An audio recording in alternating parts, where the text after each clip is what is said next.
In India, cryptocurrencies are considered digital assets, and the government has implemented specific tax rules for crypto transactions. Here's an overview of crypto taxes in India. Profits from selling cryptocurrency are treated as capital gains. If the crypto asset is held for less than 36 months, it's considered a short-term gain and taxed at your regular income tax rate based on your income slab.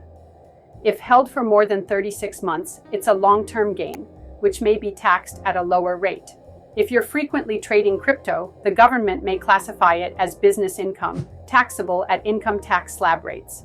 Effective from the 2022 budget, any income earned from the transfer of virtual digital assets, including cryptocurrencies and NFTs, is taxed at a flat rate of 30%.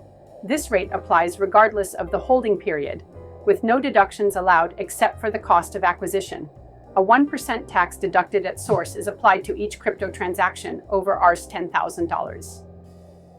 This TDS is applied by exchanges to help track transactions and tax compliance. Losses from crypto trading cannot be set off against any other income type, nor can they be carried forward to future years. All crypto earnings must be reported in your income tax return. Tax evasion on crypto could attract penalties and interest charges. Since tax regulations may change, it's advisable to stay updated and consult a tax professional.